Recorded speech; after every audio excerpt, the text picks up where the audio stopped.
Entiere kaunti mar Nairobi karka wawinjane ka kotwa ka to bang'o duoge chenro karka.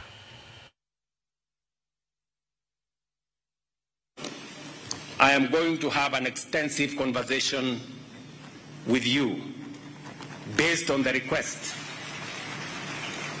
There was a request placed during the Jukwaa la Usalama engagements that because you are officers under the office of the president, and whenever I walk around, whenever I travel around Kenya, I sometimes get shocked. You know, in a remote place, I find there is a plaque there, office of the president.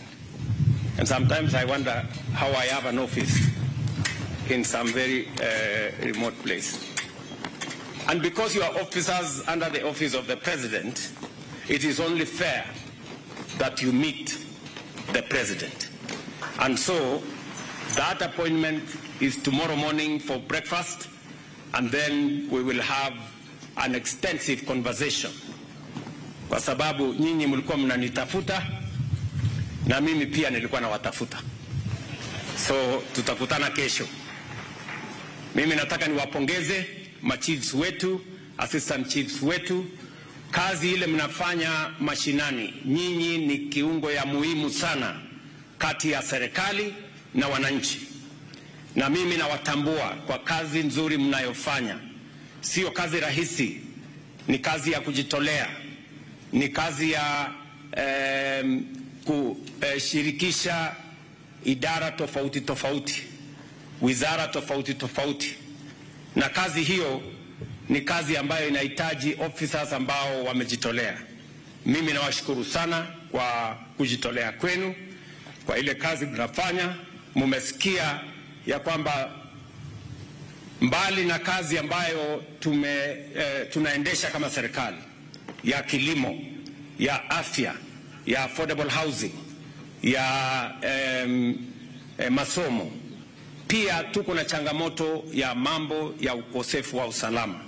Nyinyi mnajua ya kwamba tuko na tatizo katika sehemu mbalimbali: wizi wa ng'ombe, banditry, wahuni, wakora wanawasumbua wananchi na kuleta maafa.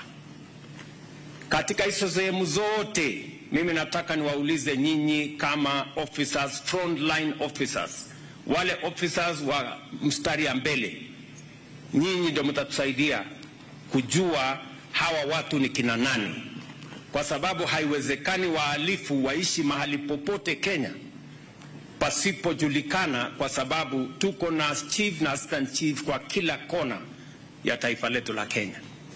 Vile vile mambo ya madawa ya kulevya ni tatizo ambalo lazima tulikabili kwa pamoja kama taifa.